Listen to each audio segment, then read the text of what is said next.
The Buccaneers have their initial 53-man roster. That and more on today's episode of Locked On Bucs.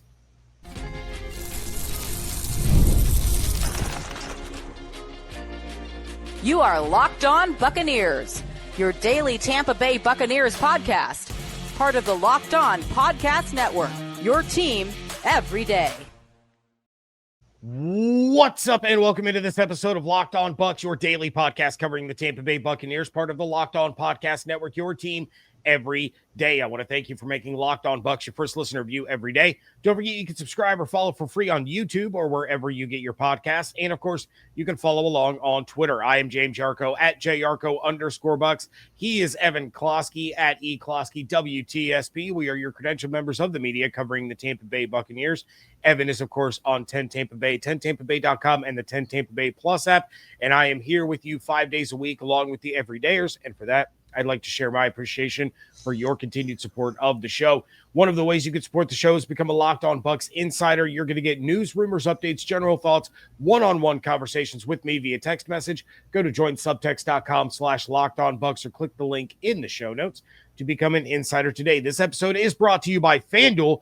Football season is around the corner. Visit the FanDuel app today and start planning your futures bets now. All right, there were some surprises when the Bucs cut down from 90 to 53 players, so you know we are going to talk about the decision at quarterback as well as some others and who is likely to be back on the practice squad. All of that is coming up in a little bit, but Evan, let's just jump right in to who made the roster, starting with the offensive side of the ball. We have at quarterback Baker Mayfield and Teddy Bridgewater. Running back, we got Bucky Irving, Rachaad White, Sean Tucker, Josh Williams. At wide receiver, Mike Evans, Chris Godwin, Emeka Egbuka, Tez Johnson, Sterling Shepard, Ryan Miller, and Cameron Johnson. Tight end, we have Cade Otton, Payne Durham, Ko Kieft, Devin Culp, and then on the offensive line, Tristan Wirfs, Ben Bredesen, Graham Barton, Cody Mauch, Luke Gedeke, Charlie Heck, Elijah Klein, and Ben Chukwuma. So, now on the prediction show, on my predictions, I had Sua Opeta making the team. You had Luke Haggard. Neither one of them made it. Neither one of us had Cam Johnson. We both capped out at 6 wide receivers. One of the biggest surprises, they're only carrying 8 offensive linemen. I get it too; they'll sneak someone through, elevate them. But it's funny because I was thinking at the end of this roster, it's like, oh man, I don't really love many of these people down there, and they ended up kind of saying, yeah, we agree. I mean, what kind of stands out to you here? Obviously, the offensive lineman only having 3 backups. That's a slightly concerning, I would think. But, what else kind of stands out to you as far as what they did on the offensive side of the ball here? I mean, I'm really surprised about Cameron Johnson, and I am wondering if he's a placeholder for potentially someone that they can snag off of waivers. He does seem like a piece that maybe, if someone popped up, they can maybe move him out, especially considering that you're hoping that a guy like Garrett Green, you can get someone on there in the practice squad that if you need it in a pinch, you can elevate. But yeah, I think that one's the biggest surprise, considering outside of training camp last season, he was hurt for most of last year. He got one opportunity, dropped it wide open in the end zone, didn't look particularly great in the preseason this year. So I think that's really what it comes down to for me, and then obviously cutting ties with Kyle Trask. But overall, we were kind of on it. Like, I mean, I've always said that Teddy was the number 2. It just was, I thought it would be a clerical move to take Teddy off and then bring him back onto the practice squad. And if anything happened with Baker, then, you find room for him or you elevate him, whatever. But otherwise, I mean, it pretty much shook out exactly how I thought, except for Cameron Johnson being on the roster and not having that extra O-lineman. Yeah, well, and Todd Bowles had mentioned, I think it was over the weekend, that the better the team is, the harder these cuts are. And I was thinking, the better the team is, I feel like it would almost be easier because you have just a giant swath of guys that you can just immediately get rid of because you know this position set, this position set, this position set, because you're already so deep with talent. I mean, the depth pieces are hard though. When you have guys Sure. locked in to roles and you find guys that you like and they're really good, but you're like, damn, we can't get rid of it, half the team. You know, you realize that it's like, because you start falling in love with these guys who are 23, 24, 25, 22, and you're like, man, I would love to develop them, but you got to sometimes risk losing them. And just a reminder for everybody out there, for the most, like 95% of the time, you can sneak your players in through the practice squad, because you got to remember, everybody has their own group of players, and typically they want to bring back their own group of players who have been working with their team most of the offseason, OTAs, training camp. So there is inherited bias across the league. That now I said 5%, yes, there's going to be some mixing and moving. But for the most part, like, I think all Bucs fans loved what we've seen from Garrett Green. Like, I would imagine you're going to be able to sneak Garrett Green through. You're going to be able to sneak a handful of these guys through that we kind of liked. Yeah, I think if a wide receiver is going to get plucked off waivers from the Bucs, it'll be Trey Palmer. I know there's some buzz that's been generated on social media. But Evan, let's flip over to the defensive side of the ball. We have on the defensive line Vita Vea, Kalijah Cansey, Logan Hall, Greg Gaines, Elijah Roberts. You and I both missed CJ Brewer on our prediction. Linebacker Hassan Reddick, Yaya Diaby, Levante David, Servassier Dennis, Anthony Nelson, Chris Braswell, Marquise Watts, Deion Jones, John Bullock. You and I both had Nick Jackson. That was a tough call, I'm sure. Cornerback Jamel Dean, Zion McCollum, Benjamin Morrison, Jacob Parrish, Josh Hayes. You got that one right. I got it wrong. I had Bryce Hall. And then Kendall Vildor. And then at safety, Antoine Winfield Jr., Tyke Smith, Christian Izzian, Kayvon Merriweather, and Rashad Wisdom. You and I were talking about Rashad and Kayvon yesterday when we were talking about all these cuts. And, I said that was the hardest decision for me. I wanted to put Wisdom on the roster, but felt that Merriweather had performed better, even though I thought Wisdom fit better. And you were like, hey, they could both make it. I'm like, 5 safeties, that'd be wild. But that's what they did. So on that side of the ball, Evan, what kind of stood out to you there? Remember last year they took 7 cornerbacks, 4 safeties. So they just changed the numbers and took 6 cornerbacks and 5 safeties. I know fans aren't the biggest advocates for Josh Hayes, but he is a special teams ace. Josh Hayes is not supposed to be a guy playing cornerback for this team. We all saw that last year, right? He is on there for special teams. In a pinch, he might have to do it just because of natural rosters and how they're built and what you can carry into game day. But overall, he's not on this team to play cornerback. He's on this team to play special teams. Kendall Vildor, we liked what he could do and saw some glimpses of it.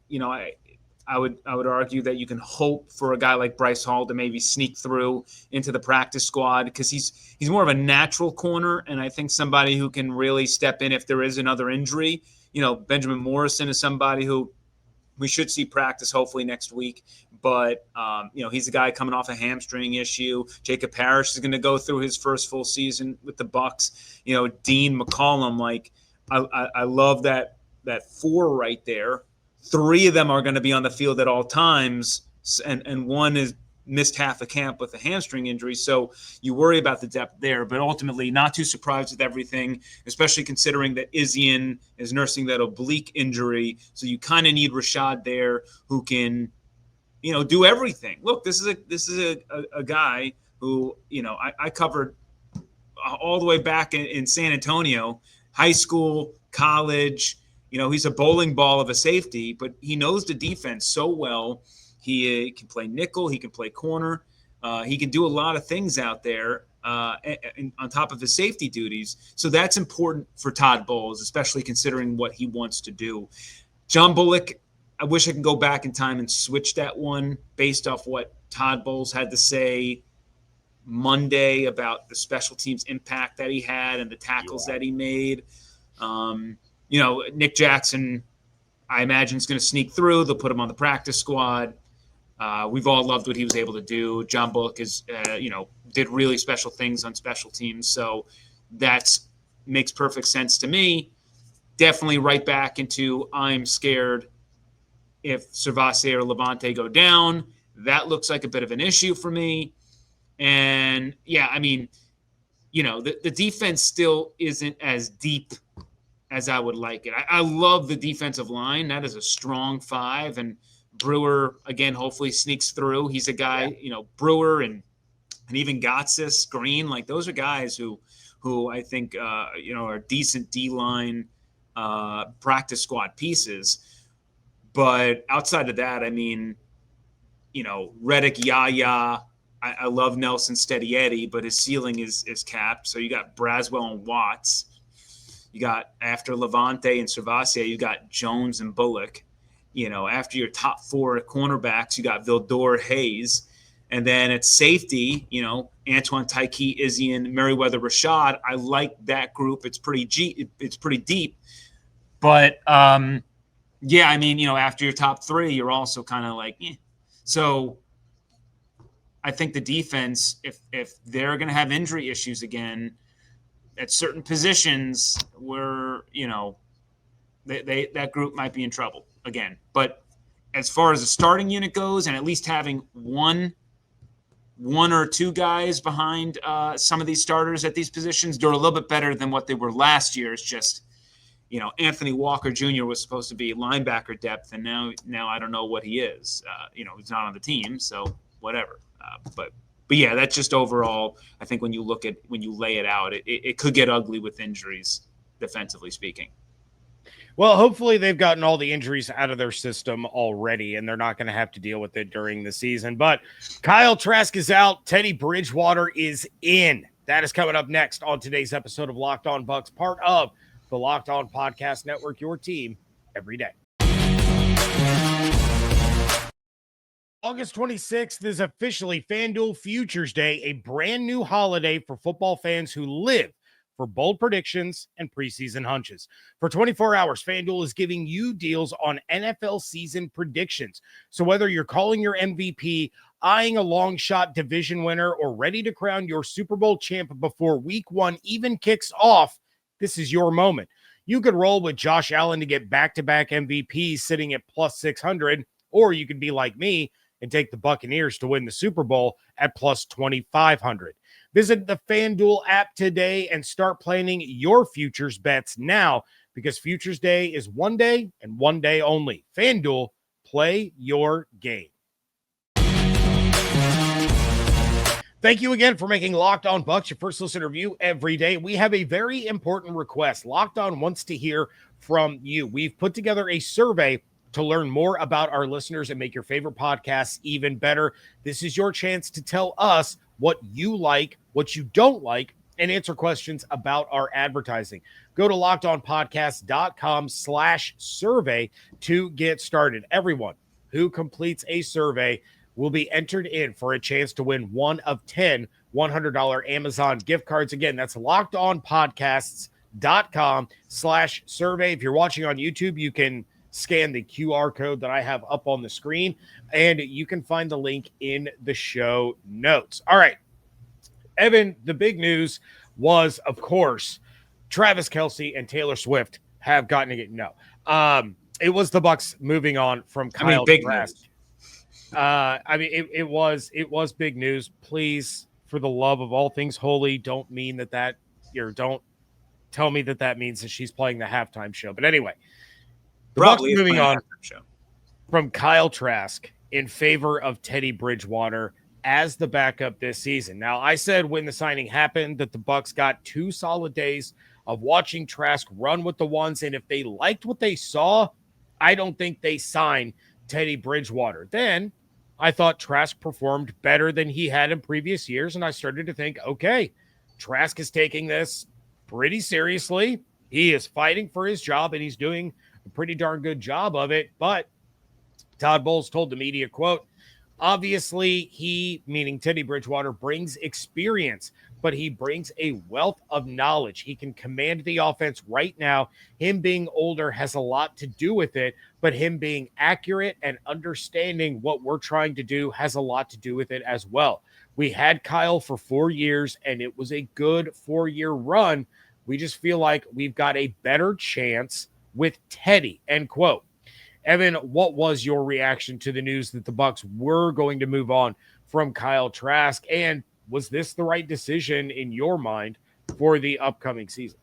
Well, it makes sense at least because, I went on my tangents multiple times, whether it was on social media, whether it was on here, about just like they keep feeding us all these words about Trask and the actions don't meet the words. And it's right. Like if you're gonna put Teddy out there with the starters and allow him to throw a hospital ball to Jalen McMillan, which has knocked him out half the season, and you were willing to risk your starters with him at the helm for being here for 2 weeks over Trask, then just move on. Like, get over with it, right? That was my whole thing. Like, if you're doing all of that, then Trask better not be part of the calculus, or else that was so dumb. That was so dumb. So they moved on. They said, you know what? You're right. We didn't want him, and we've moved on. So at least, like, I can accept that, right? Because it wasn't making sense. All we were hearing was good stuff about Trask, and I will say that, and I say that like for the past like handful of years. This year, it did sound different, and when Trask was brought up, and even like I'm telling you, the more that we hang around Bowles, the more I get to speak more fluently in his coach speak. And you start picking up little tells because when you act a certain way 95% of the time and all of a sudden the answers change a little bit, you're like, oh, what is that?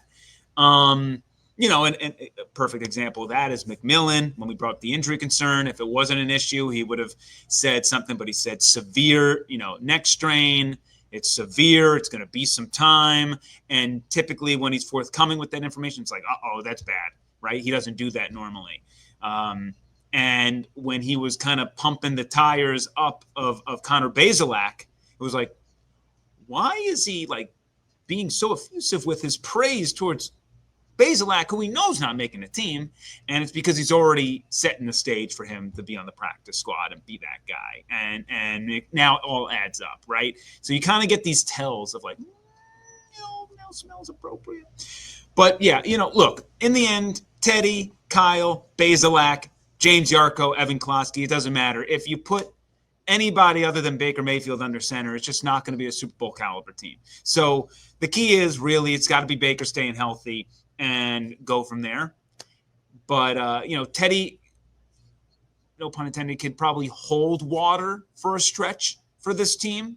But, if it's like, more than 3 games, there's going to be an issue, right? So I think that's really like the general thesis. It just sucks that Kyle never got a shot. He never got a shot, and that's sometimes how it goes. Well, and that's the conversation you and I had right after the signing, where you had said, if Baker goes down to a season-ending injury in week 4, you got to play Kyle the rest of the way. You have to see what this kid can actually do. Yeah, because it'd be like a developmental thing. But yeah, the agreement that we had was if Baker goes down with a hand contusion and he can't grip the football to be able to throw it, and he's going to be out for 2 games. We both trusted Teddy Bridgewater to at least split those 2 games to, get them to that point and not, basically completely tank the season. But yeah, if Baker goes down for extended time, like if he suffers a Jalen McMillan type injury, then yeah, the season's probably shot. You're not competing for a Super Bowl. You're probably not even competing for a playoff spot at that point. And I know that there are plenty of listeners. I was looking for a specific tweet that I had put out. And so when I was looking for it, I came across a couple of interactions that I had with some of the listeners who thought I was too hard on Kyle Trask, especially during the Baker Trask competition. And I feel bad because you're right. He never really did get a shot. And the past couple of years, I would have said, okay, fine. He didn't get a shot. It's whatever. But this year, I was like, he looks like a better quarterback. He looks like he's more confident. He looks more decisive. He looks more accurate. And I loved what I was seeing from him in preseason. So while I think you and I both saw the same end result, that at some point this season, Teddy was going to be the quarterback too, I was still a little surprised that Trask was cut before, the season even began. Yeah, and I think that's the big thing, is that they actually pulled the trigger on it, right? That they and that was my whole thing too, is he was a draft pick of theirs. He never really had his shot, but going back to kind of what you led off with, they had him for 2 days out there at practice, and seemingly they said, "Oh crap, like this is not good." And I think that he's got, and again, I did a little thing on Trask yesterday. If you want to check out my social media and how kind of just it's his football journey is interesting, because he just constantly is going uphill. He's never been the guy. He's always had to work his way up there, and it just sucks that it's not fair. Like, life's not fair, sports are not fair, all of it's not fair. But he was drafted as a Bruce Arians type of guy, and he only had 1 year with Bruce. And then Byron took over. It was the same offense, but he was behind Brady. And then he had a quote-unquote competition, which was supposedly close.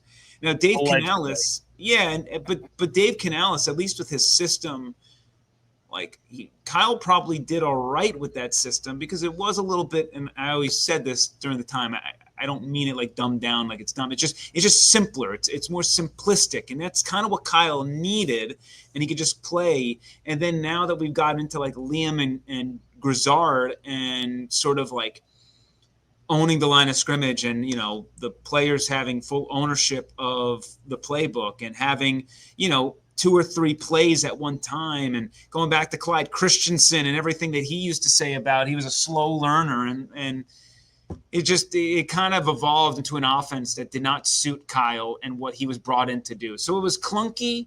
It got clunky over time, which is unfortunate, and hopefully he just gets a shot. But having said that, while Teddy has a great understanding of the offense as well, I don't think that all this necessarily fits Teddy like a glove either. So, it just is what it is.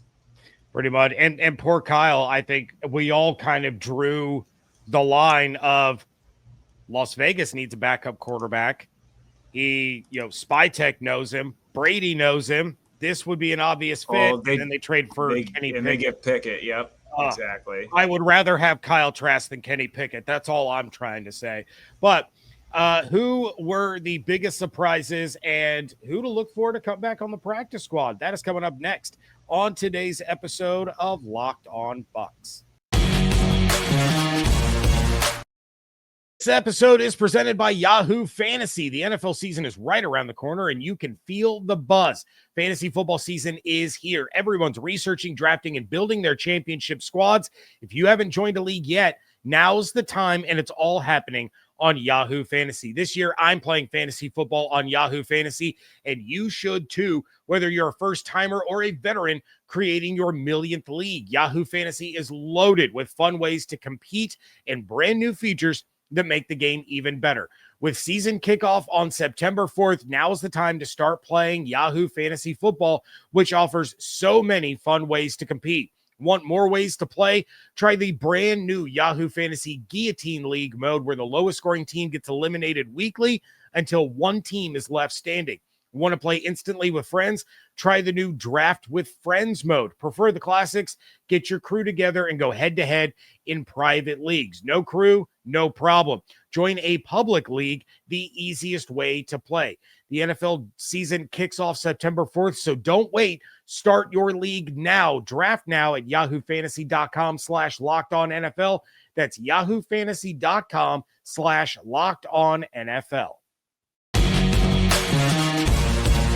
Wrapping things up here on today's episode of Locked On Bucs, and obviously outside of Kyle Trask being cut, what would you say were the biggest surprises when it comes to players that either made or didn't make the roster that really jumped out to you? I mean, we kind of talked about it. Cameron Johnson making the roster is really surprising to me, and I understand it's wild. Kick returning and punt returning, acumen. Maybe the Jalen McMillan injury scared them because Jalen was probably that backup, and behind Tez, you don't really have another guy. I would say Josh. You have Josh Williams. Yeah.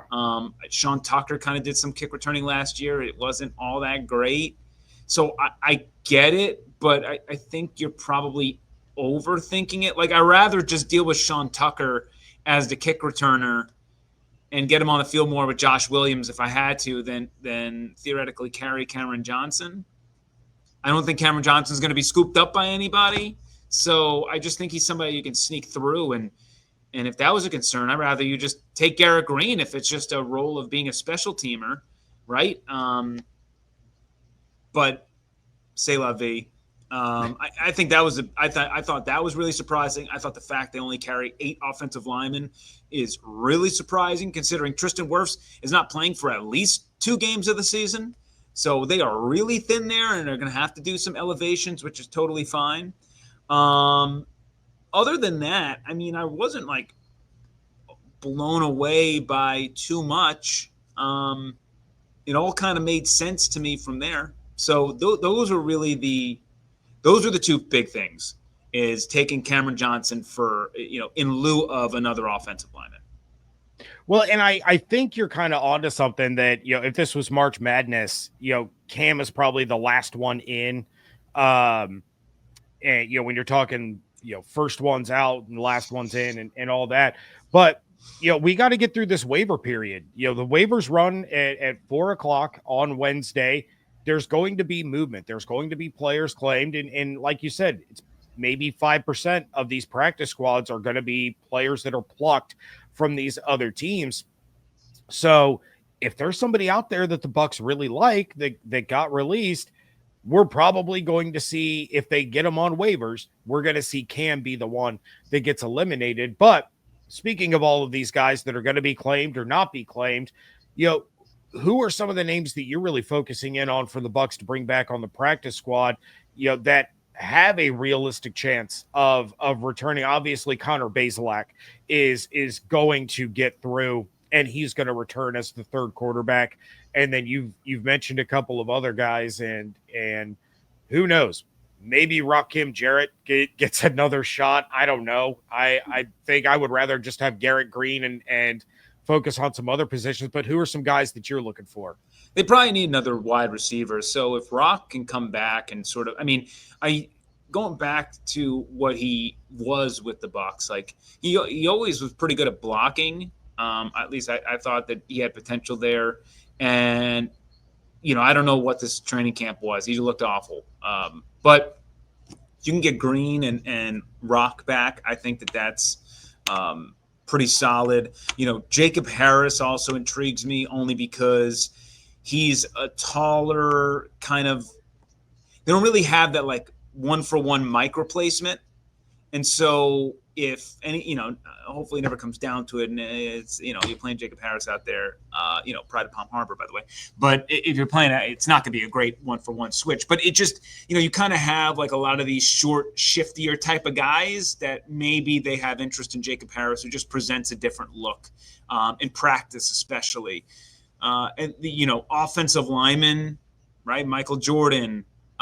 Jake Majors has to go through the injury thing and circle on back, but he's a guy I would probably bring back in here.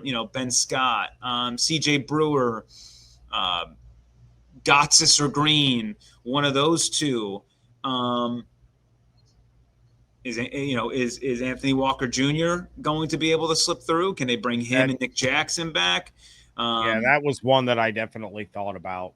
Bryce Hall, Funderburk is an injury thing. Peroty's an injury thing, but those are 2 names that, you would want to see slip on through. So those are just some guys that like, Hutmacher is kind of like he wasn't really talked about much, but I didn't hate him out there, to be honest. So he, that has some interest to me.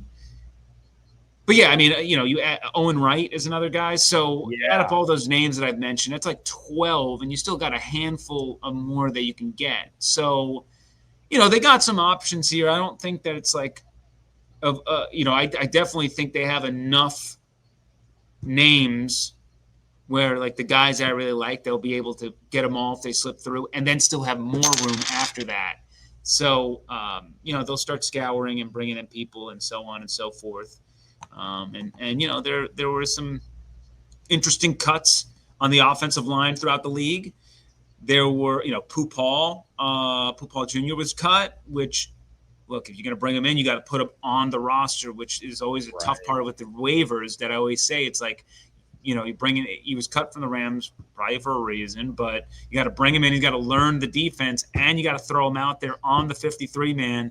And he's, he better be good in special teams because, I guess you can make him a healthy scratch, but you'd have to essentially immediately shove like Bullock off and then say, hey, we're going to put you on the practice squad as well, and we're going to elevate you the first 3 games while we try to acclimate this guy. So there's a whole bag of beans here that could happen. But ultimately, I don't think they're running so deep on the people that they cut that it's like overflowing on the practice squad. I think they can handle their business and probably have some room for some extra. All right, real quick, if you had to pick one that returns on the practice squad, are you going Desmond Watson or Shiloh Sanders? Watson. I'm with you. And maybe you agree with me, maybe you don't. I said on the last episode, if his last name wasn't Sanders, we're not talking about Shiloh based on his performance. We're just not. It's the way that it goes. I respect the Sanders fans out there, and the love they have for Shador, the love that they have for Shiloh, and wanting them to have an opportunity. Totally get it. But the eye in the sky don't lie, and the tape is the tape, and it wasn't a great training camp for Shiloh, and he was in an uphill. Throw a punch in the first half of your and last. then you throw the punch. So it's like even before the punch, it would have been an uphill climb to really get on the.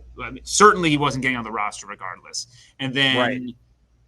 It was going to be like 50-50 practice squad. He probably, he could have had a chance there. They don't have, still does. They don't have any safeties.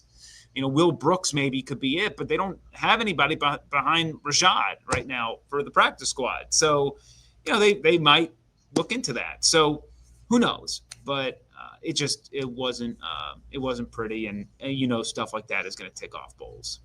Oh, yeah. All right, Evan, what do we have going on over at 10 Tampa Bay, 10tampabay.com, and the 10 Tampa Bay Plus app? Next week, we are bringing back the Blitz as we have the first game of the season coming down the chute. We love that. We also got the Ultimate Florida Sports Show that airs every week on 10 Tampa Bay Plus. That first airs on Thursdays at 7, and you can watch it. There are a million replays. And then also make sure you just turn to 10 Tampa Bay Plus in general. You can see my sportscast at 6, 6:30, and 11 o'clock. All right, yep, make sure you're checking out everything over there. Make sure that you are following along on Twitter at Locked On Bucs, at JYarcho_Bucs, at eCloskey WTSP. Make sure you are subscribed on YouTube with the notifications turned on, as well as wherever you get your podcasts. Become an insider. Go to joinsubtext.com/LockedOnBucs or click the link in the show notes. If you want to support the show, but you don't want to become an insider, it's real easy. Like this episode on YouTube, leave a 5-star review wherever you get podcasts. It does help other Buccaneers fans find the show. Hope you all have an absolutely outstanding day. Stay safe, stay healthy, fire the cannons. Want to thank you so much for joining us right here on Locked On Bucs, part of the Locked On Podcast Network, your team every day.